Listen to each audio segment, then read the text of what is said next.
explosion rocks a community to its core. Booms like a loud explosion, and it shook. Leveling 3 row homes, claiming a life and displacing an entire neighborhood. New tonight, the challenges first responders are still facing in the search for survivors. Live wires, debris, all scattered through the alley. It split a telephone pole in half. And the lingering fears keeping many from their homes tonight. My window burst, the glass fell all over me. It was like something off a movie. Plus, Fox 45 News questions what role aging infrastructure could have played in the blast. Live from WBFF in Baltimore, this is Fox 45 News at 10. And good evening, everybody. We'll bring you the latest on the deadly explosion in northwest Baltimore in just a moment. But first, the very latest right now, President Donald Trump is rushed out of the briefing room at the White House by the Secret Service this afternoon. Take a look. Soon. Excuse me?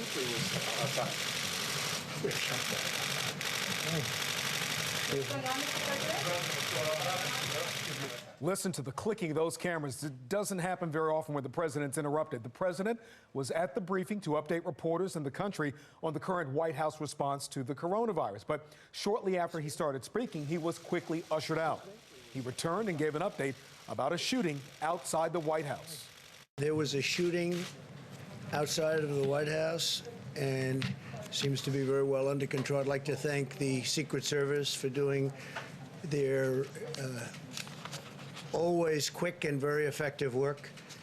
But there was an actual shooting, and somebody's been taken to the hospital. I don't know the condition of the person. It seems that the person was shot by Secret Service. So we'll see what happens. Our chief political correspondent Scott Thuman told Fox 45, told Mary Bubala earlier today, these things like this outside the White House happen more often than you realize. Shootings, obviously, not necessarily. The president says that shooting took place on the edge of the White House grounds, and he doesn't think the perimeter was breached. We'll have more for you tonight on this story at 10:30.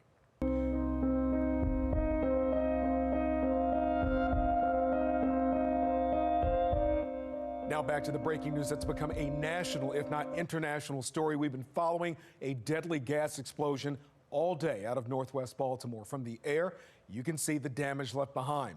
Parts of homes blasted to the top are still standing.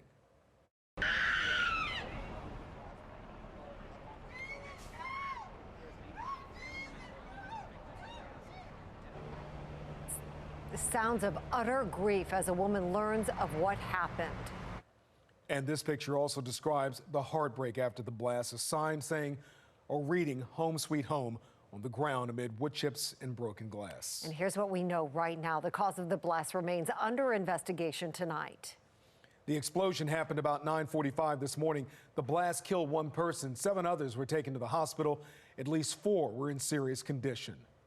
Fox 45 was the first on the air this morning with news of that blast, and our live team coverage continues tonight. That's right. First, we go live to Jeff Abel in the neighborhood, worried that another explosion could happen. Jeff? Well, you know, crews are still here, and they expect to be here throughout the evening as they attempt to put this community back together again. But everywhere in the community, there's shattered glass, broken doors, and plenty of questions about what really happened here and why. It was a few minutes after breakfast. Thought maybe it was an earthquake. When the explosion rocked this community to its core. All of a sudden, I heard boom, and the picture fell off the wall onto me. And then I woke up, I realized I was covered in glass. And I didn't know what was going on. We were just simply terrified. In a matter of seconds, 3 neighboring homes were reduced to a mound of rubble. Investigators blame a major gas explosion, but that's hardly enough to put many minds at ease. But they're not saying, you know, what set it off. So, I mean, that's got me a little bit worried. I think everybody is really concerned just because of the magnitude of the explosion and, you know, how many houses are affected. Some neighbors complain their homes now smell of gas and plan to spend the evening at a hotel. So I'm going to have to find somewhere, and I have to find somewhere that will accommodate my dogs. At this home, Toya's father couldn't escape when the explosion shifted his home's foundation. He tried to get out of the back but couldn't because the screen door that had shifted also. So he was really trapped on the inside. Now, her parents say they won't be returning until they learn exactly what happened here and why. They just don't want to risk it, and I don't want my parents in here risking it at all either. And back live here, you can see they have now brought in heavy equipment to remove a lot of the debris and get to the bottom of exactly what happened here. And the Red Cross is also offering hotel rooms to many of those families affected from all of this. And some of them tell us they plan to stay for as long as a week. We're live tonight in Park Heights. Jeff Abel, Fox 45 News. Jeff, thank you. Well, the blast was so massive it could be heard and felt for miles. Tonight, stories of survival strength and sheer will to help others are emerging from the rubble. It scared me. The explosion flattening 3 row homes with a deafening blast so loud a man driving by the moment of the explosion was shaken. It scared me because I thought somebody was throwing a bomb at me. Dean Jones among those who came running to help. I can't even describe it, like to know that someone was under all of this debris. I'm not talking a couple of bricks. I'm talking about under feet. What haunts him and others who ran to help are the cries he heard from those trapped beneath the rubble. Help me, please. Hear those people there yelling and saying, help me, I'm here. This is the first woman he reached, her clothing ripped, debris all over her. She walked away after being checked by medics, thankful to Jones and others who saved her life. I thank everybody because all of these people came from everywhere and they were actually digging us out. I fell from the top to the bottom and they were working to get me out. Then fire crews got to work pulling out other survivors to cheers.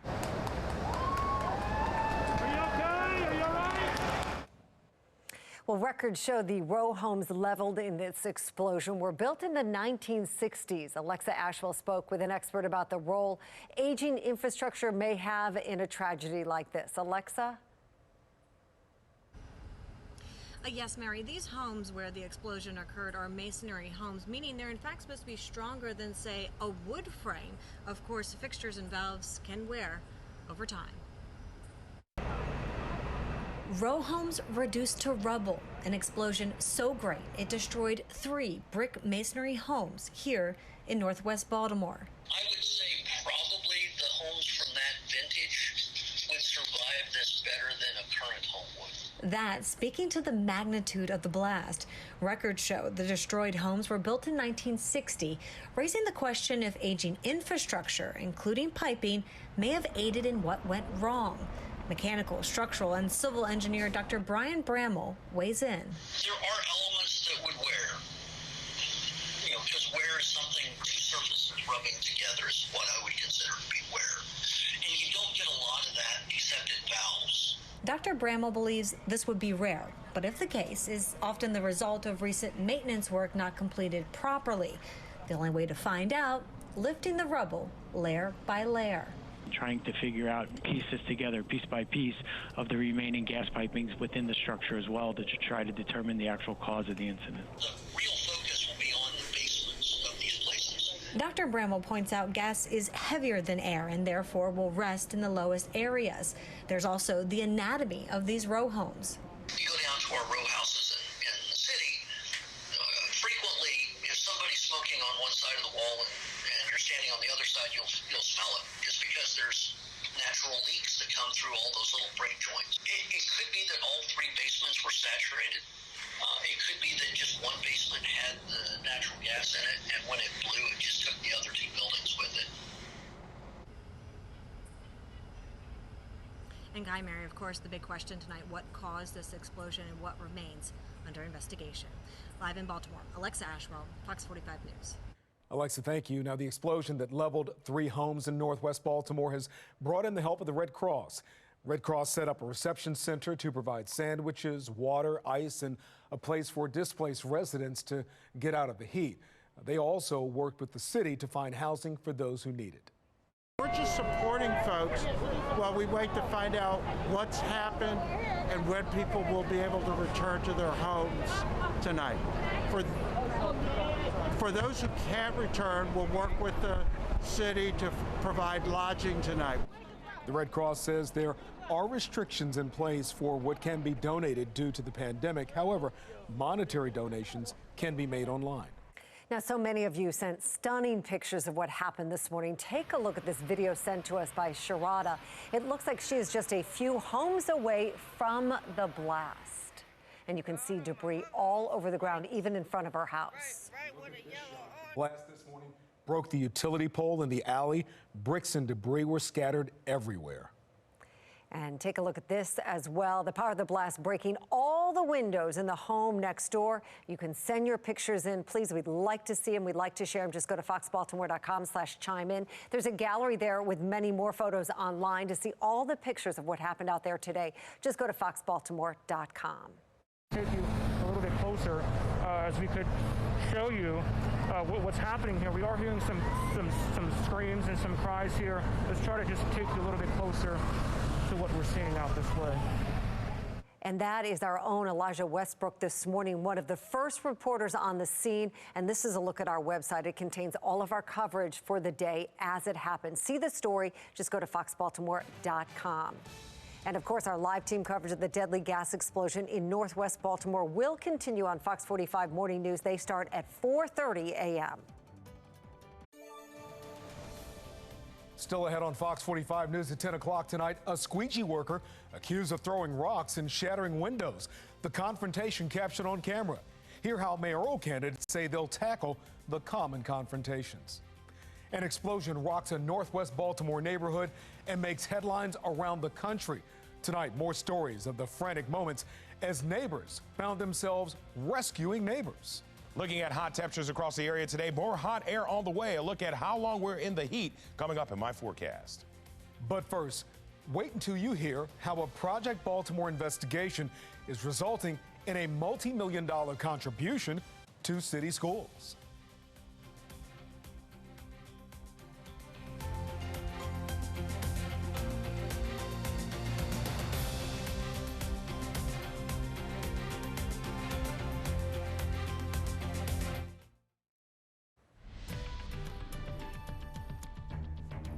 And turning now to a city in crisis, confrontations between drivers and squeegee kids took a violent turn this weekend. Since January, we've shown you violent confrontations. And this weekend, police say a driver's car was pelted by rocks after refusing to pay up after a window cleaning. Elijah Westbrook tells us it's the problem the next mayor will have to confront. The attacks have become common in Baltimore. Drivers approached by squeegee kids who, if they are not paid, retaliate. This weekend at the corner of Chase and MLK, a driver's car battered by rocks as squeegee workers punished her for simply saying no. Throwing rocks at my car because I didn't want to give them no money? Then I wasn't really scared. I was just mad. Just something they need to do something about these squeegee boys in this city. It's getting to be ridiculous. Squeegee-related violence has become a trend in Baltimore. Earlier this year, a 52-year-old man was beaten after allegedly telling squeegee workers not to wash his windshield. Now, mayoral candidates Bob Wallace, Shannon Wright, and Brandon Scott are boasting their plans to tackle this problem. Independent candidate Wallace wants to create a task force to put squeegee workers into fair-paying jobs or back into the education system. Republican Shannon Wright thinks therapeutic foster boarding schools could be part of the solution for squeegee workers without families. Democratic candidate Brandon Scott, speaking on a previous instance of squeegee violence, said, quote, "The squeegee issue has to be addressed in complete manner. We cannot have incidents like this happening as we already have a city plagued with violence." In Baltimore, I'm Elijah Westbrook, Fox 45 News. Baltimore City Council President candidate for Mayor Brandon Scott sent us a statement saying, in part, we cannot criminalize panhandling. However, if anyone squeegeeing commits a crime like assault or property damage, that crime should be handled with the seriousness it deserves. A multi-million-dollar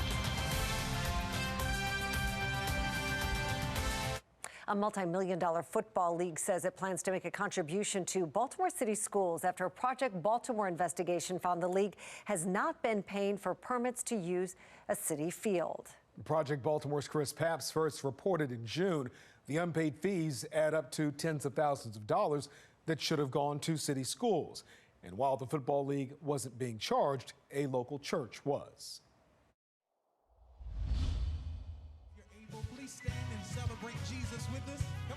Every Sunday morning, Y'all, we are in Dunbar High School. Dunbar High School becomes a place of worship for this congregation, led by Pastor Marcus England. And I'm telling you, there is no you coming soon without you recognizing the cycles that you're already stuck in. For the past year, up until March when COVID hit, the mixed church has held its religious services inside Dunbar's auditorium. Church leaders tell Project Baltimore they needed a big space with plenty of parking. Dunbar provided both, and the mix pays for it. According to City Schools' Office of Real Estate and Permits, in the last year, the church paid nearly $31,000 in permit fees to use Dunbar's auditorium. The church pays utilization and custodial fees. The money goes back into the school system to benefit the students. That's the way it's supposed to work, since taxpayer money helps build and maintain the facilities. But Project Baltimore found it doesn't always work the way it's supposed to.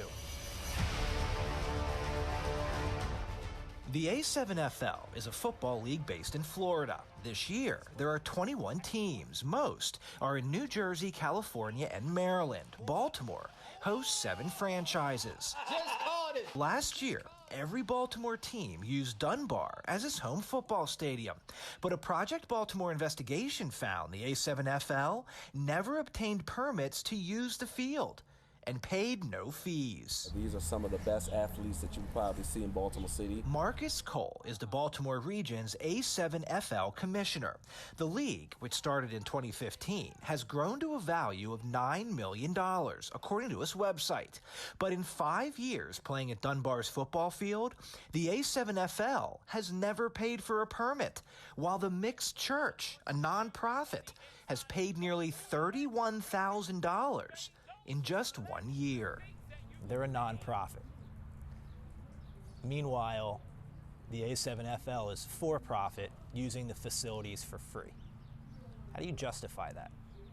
Just going about it the right way. You know, like I said, there were some things that were definitely, you know, that I was left in the dark about. You know, had I had known, things could have went a different way. Cole told FOX45 he didn't know the league didn't have proper permits until we told him. But 2 days after Project Baltimore contacted city schools about the league using Dunbar, the A7FL was banned from using the field until they secure proper permits. We're just ordinary guys. We're not here to do anything that we're not supposed to do. We're here to do everything the right way. So after I started a successful internet company, I was looking for my next opportunity. The CEO of the A7FL declined an interview, but explained in a statement the league's front office had not been involved with local agreements to secure fields. But that has now changed. You have brought Dunbar to our attention, said the CEO. We will ensure our divisions receive specific guidance and requirements from the league regarding facilities rentals. He went on to say the A7FL will be making a contribution to Dunbar as part of our support for the local community. The CEO also told FOX45 that the league has paid Dunbar revenues from ticket sales and concessions, but he said there's no formal accounting of how much was paid or who it went to. I'm just here just to, you know, clear up our name, you know, not to seem like we have anything to hide or anything like that. But now that I know it's a problem and it's brought to my attention, then it can now be addressed, and moving forward, you know, we can do things the proper way. I'm Chris Pabst, and this is Project Baltimore. And we do have an update since this story first aired in June. The CEO of the A7FL told Project Baltimore the league has contacted Dunbar's coaches.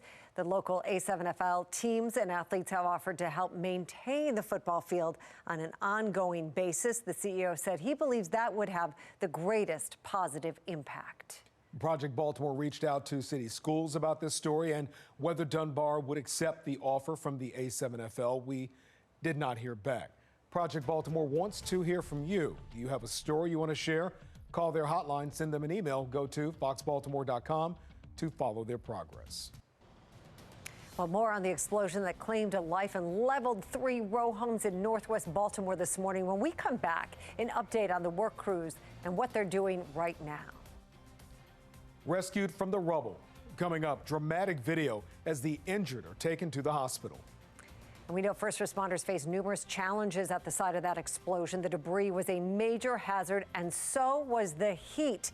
Meteorologist Vetus Reed will have your forecast coming up.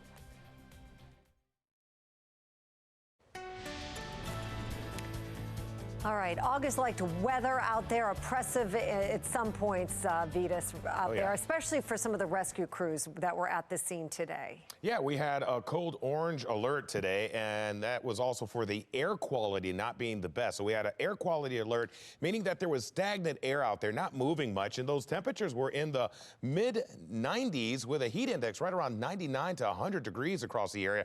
And those firefighters and those rescue workers were out there working in that, and they have those heavy coats, gear on, and then you had to be standing in that sunshine. It was very uncomfortable, but nonetheless, it looks like the temperatures have cooled just a bit. We're sitting at 82 degrees in Baltimore, still warm. DC sitting at 82 degrees, Dover 79, 83 up in Harrisburg. So it's still warm and muggy out there. We had a few brief showers. A pretty good little thunderstorm came in the area on the eastern portion of the city and on the western edge of the city of Baltimore County and Howard County. It was raining pretty good out there around Columbia and Ellicott City a few hours ago, but pretty much all of that has dissipated. We have clearing skies out there, beautiful stars in the sky right now, but we will get more stormy weather for tomorrow. Take a look at that bow echo stretching from Detroit all the way down to Paducah, Kentucky. We're talking about 2 rounds of very strong storms that are pushing through that part of the Midwest. We're looking at tornado warnings, gusty winds. It kind of gives me a remembrance of how the derecho looked. That won't make it here tonight, but nonetheless, we'll watch that line of thunderstorms very closely, as it does have blowing and gusting winds anywhere from 50 to 60 up to 70 mile an hour with that. So there's some very strong storms pushing from Michigan all the way down through the Midwest at this time. We'll continue to watch that as it's feeding on some of the heat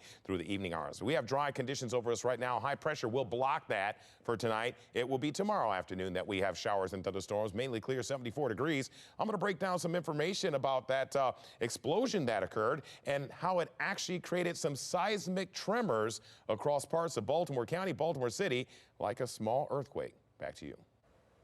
Vetus, thank you. You can access the latest information when severe weather hits right on your cell phone. Download the Fox 45 weather app. Just search for WBFF in your app store. The explosion in northwest Baltimore was powerful enough to register, as Vetus just mentioned, seismic activity. Chief Meteorologist Vetus Reed will have an update for you on that in a moment. A person is shot by security outside the White House, the lockdown that was in place in the president's response after it happened. And people rushed to help their neighbors after the explosion in northwest Baltimore. Coming up, acts of courage and love in the midst of a dangerous situation.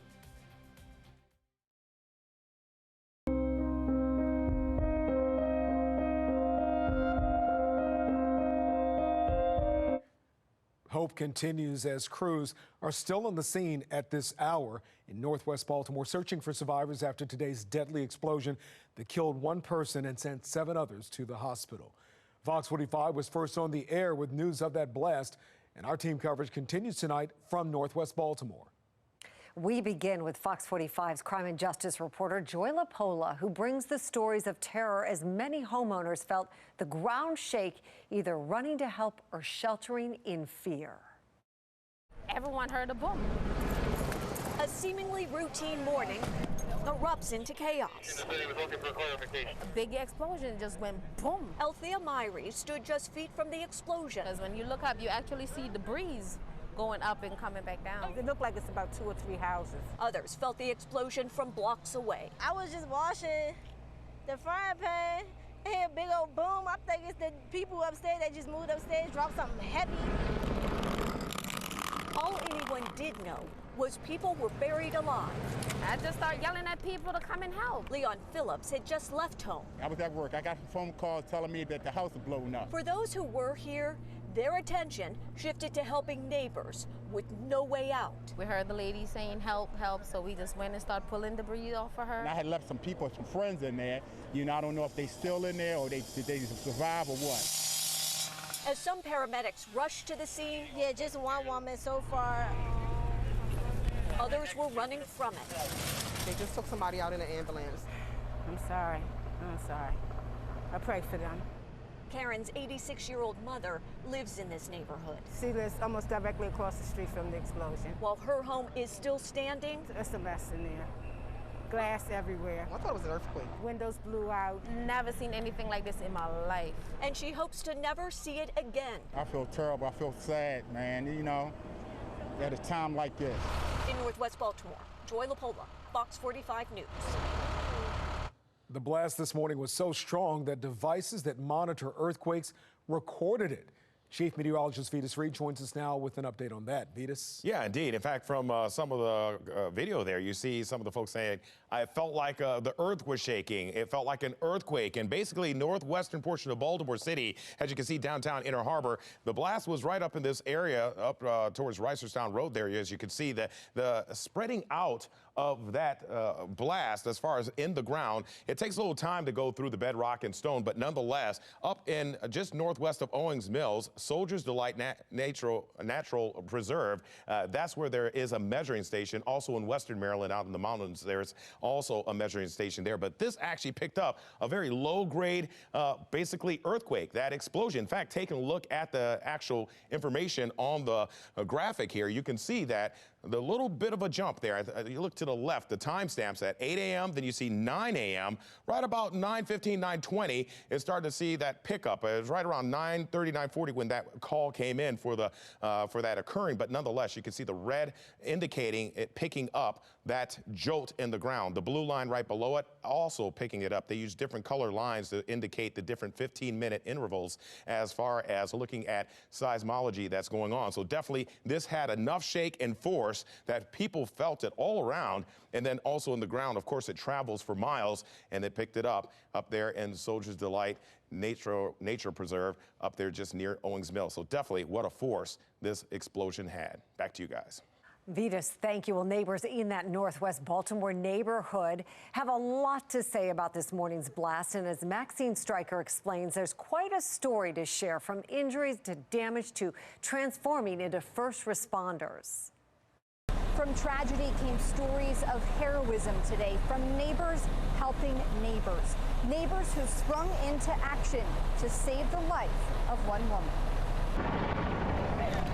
I was sitting in a house and I heard boom. An early morning wake-up call. Boom, it was like a loud explosion and it shook. And I'm like, oh my God, what was that? No one along Labyrinth Road was expecting. I knew whatever it was, I knew it was bad. I knew it was going to be catastrophic.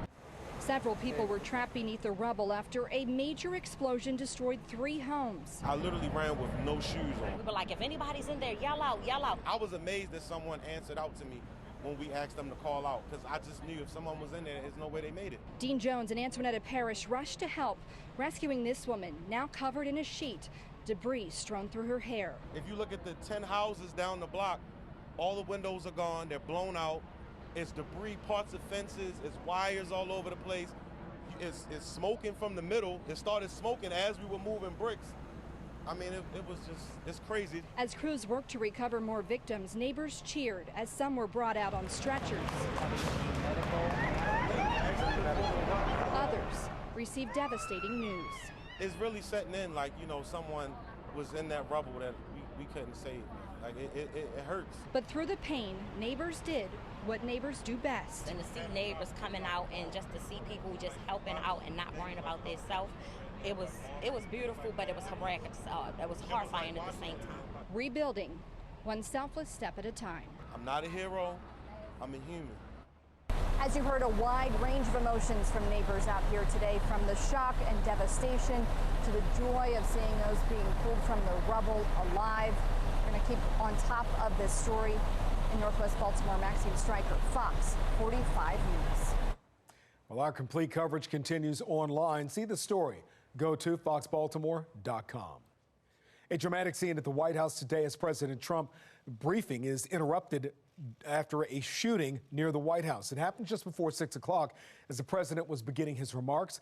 Sinclair's chief political correspondent Scott Thuman has been monitoring it and brings us up to date.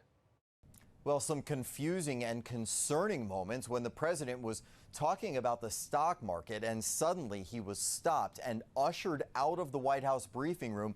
Let's show you that interaction first. I mean, the way they're going, it looks like they're just about going to be topping records hopefully soon. Excuse me?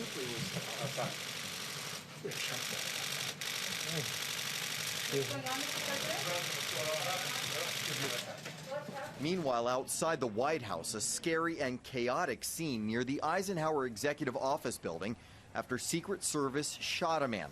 The White House was put on lockdown as they sorted out what happened. President Trump came back into the briefing room. So thank you very much. Sorry for that. There was a shooting outside of the White House and seems to be very well under control. I'd like to thank the Secret Service for doing their always quick and very effective work. But there was an actual shooting. It seems that the person was shot by Secret Service.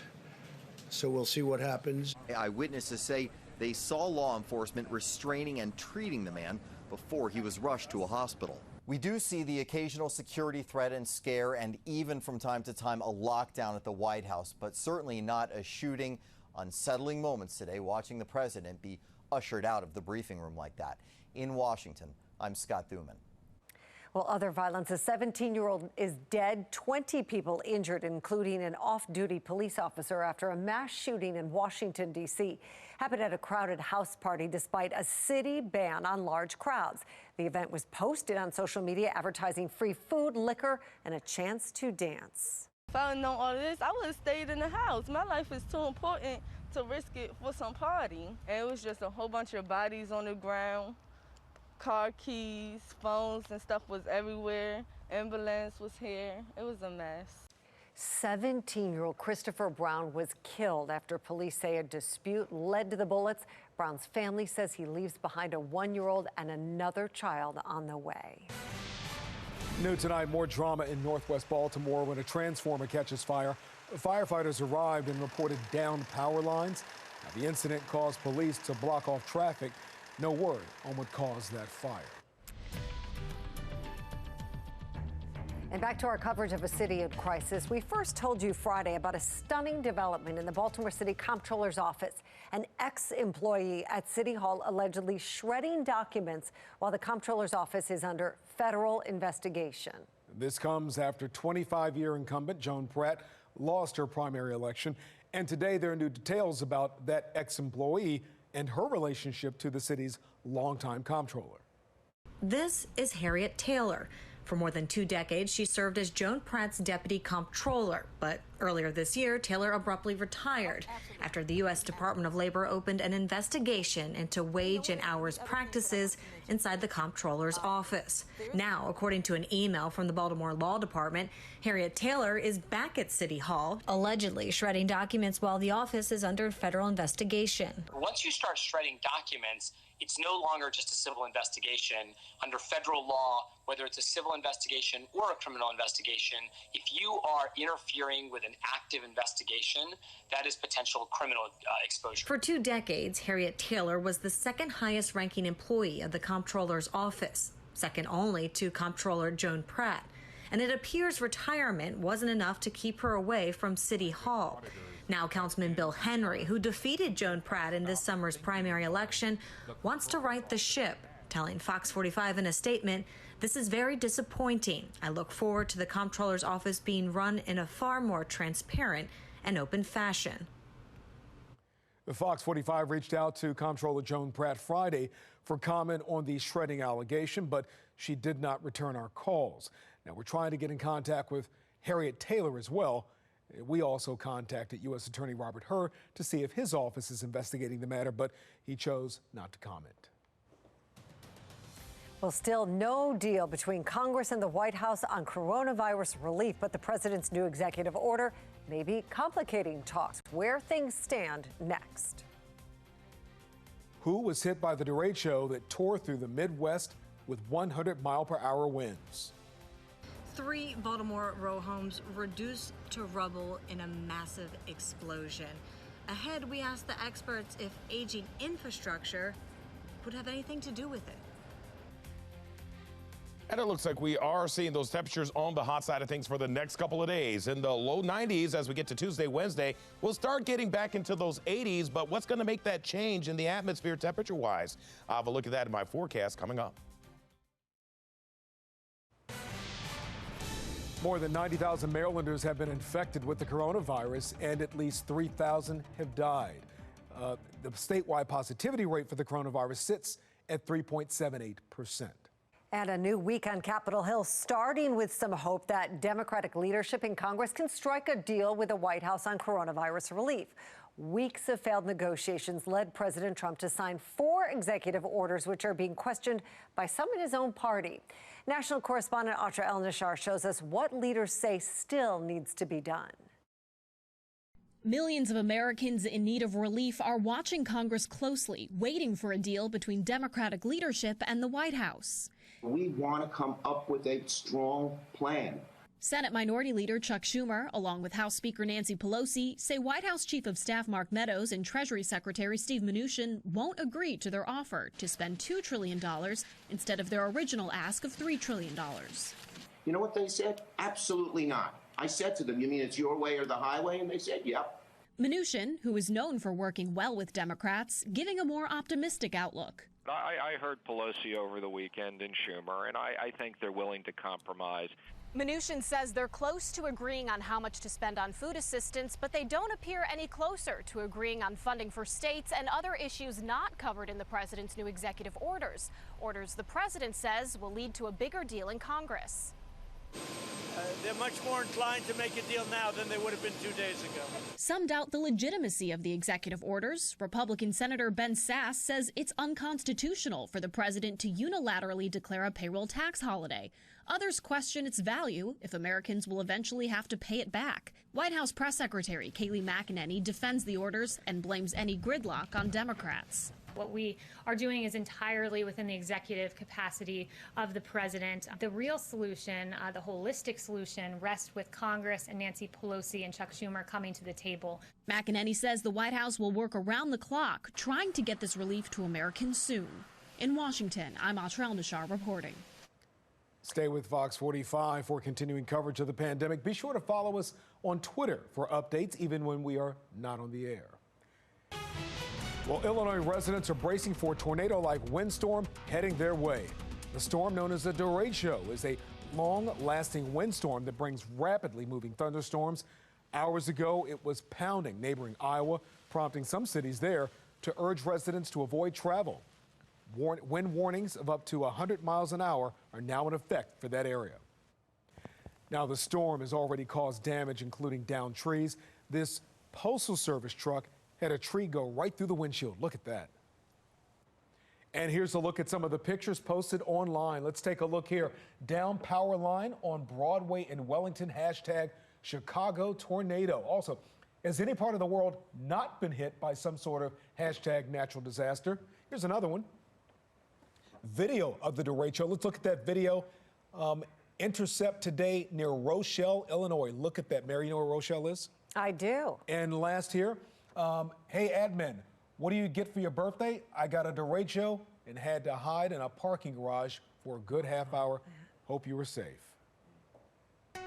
We've had our run with that, and I'll never forget how much storm and trees were down and out of power for weeks here. It was a mess. We're talking about very strong lines. And how you can tell a derecho, a lot of times, you get the hot temperatures ahead of it, and take a look at the storm line, how it's bowing. And these are hundreds of miles, stretching all the way from Michigan. I called my parents and said, get ready. You're going to get thumped with some heavy thunderstorms up in Grand Rapids, but stretching down through Illinois, all the way down through parts of Missouri and Indiana. So definitely very strong winds, anywhere from 70 up to 100 miles an hour are some reports with this storm. So we are talking about very, very vigorous storms as that continues to press south. Folks are still in the bullseye of this strong weather as it moves into southern Ohio down towards Cincinnati, Dayton, just northwest of Lexington, Kentucky, down towards Paducah, Kentucky. They still have very, very strong storms. And in these storms, you can get some embedded tornadic activity as well. So we're talking about straight line winds, really the damage with these storms. But then also you get some rotation that happened. And I did see some tornado warnings just north of Chicago, also Milwaukee down towards parts of central Illinois. So there's been a lot of activity with this. Now, as you notice, this is pushing south. We have an area of high pressure pressure over us that's going to block that moisture. So we shouldn't worry about that tonight. But we do have our chance for thunderstorms as we get into the next couple of days here. Temperatures in the lower 80s across the state. It's still very hot out there as you feel the latent heat holding on, especially around the metropolitan areas here. Still the heat index at 93 degrees in Annapolis. That's what it feels like. You step outdoors with that heat and humidity. Stevensville about 93, 88 in downtown Baltimore. So that's what that heat is and what it feels like. And we're still seeing the southerly flow, allowing for those temperatures to hold on to those upper 70s, low 80s, and that's where we start for tomorrow morning, kind of on the warm note. Nice and clear out there right now over the city. Not much going on other than clear skies, 82 degrees, winds out of the south-southeast at 5, humidity up there at 77%. Scan of the skies, nothing on the radar as far as any storms. We did have a pretty good rainmaker for a brief moment over in parts of Howard County, right there near Ellicott City, but it looks like that has dissipated. But we still have our next weather maker is this line associated with a front. Now, we won't have that particular line right over us. That's going to continue to press south. We'll see something else develop along the front as it moves closer. So here's what it looks like 7 a.m. tomorrow morning. Plenty of sunshine. Maybe a little patchy fog to start the day off. Then we're getting a few clouds in the afternoon. 3 p.m., a few pop-up showers and thunderstorms. Can't rule that out, about a 30% chance. Cool front starts to move on through, but kind of hangs around as we get to Wednesday afternoon. There you go. There's the thunderstorms that are a little more associated with the lift in the atmosphere. That front still is just kind of hanging out there. Not much movement as we go through the next few days. That just means that we'll have a little instability. That means clouds just kind of popping up here and there with showers and thunderstorms. We'll have temperatures in those upper 80s, low 90s as we go through the day around central Maryland. 91 with the high tomorrow, 30% chance for those showers and thunderstorms in the afternoon, evening showers and thunderstorms or late afternoon on Wednesday. A little more potential for severe storms. I'll watch out for that on Wednesday, 91. 89 on Thursday, showers and thunderstorms still remaining. Each day pretty much they're going to have some showers and thunderstorms, but our temperatures start getting back into the mid 80s as we get into the weekend. Normal temperatures right around 86 for this time of year. Back to you. Vedas, thank you. We have an update to a story that we reported earlier in the newscast about a woman whose car was damaged by squeegee kids. She says she never received services from the squeegee workers when they started throwing things at her car. The latest on the rescue effort here in Park Heights and why some neighbors say they won't be spending the night here tonight. That on the late edition.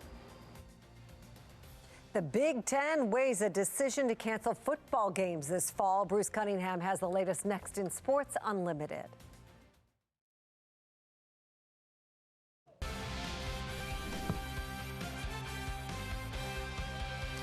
The state of college football is in flux at this hour as the Big Ten and Pac-12 are seriously considering shutting down the sport for this fall, but they're not finding much support among their fellow Power 5 schools. Presidents from the 12 Big Ten schools held a meeting tonight where they were to hold a vote on whether to slam the door, and it was airtight. No word at all on what happened. One report says they're now considering a delay rather than cancellation.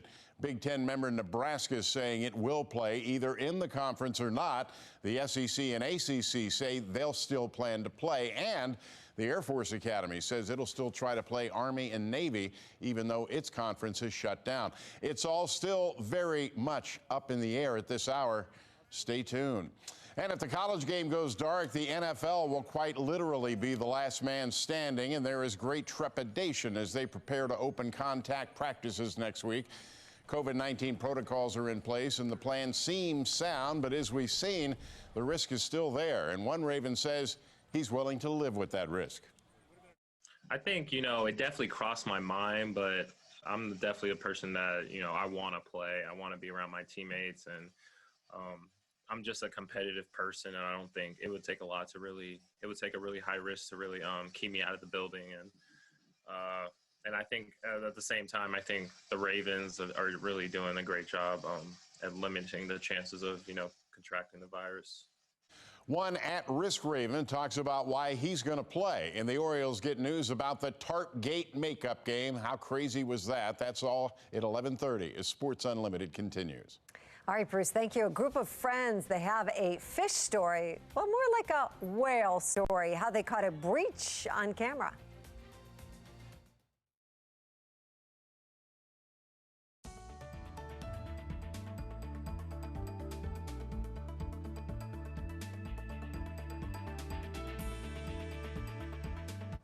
Well, it is an awe-inspiring sight caught on camera. A group of friends on a boat had a close-up experience with a humpback whale.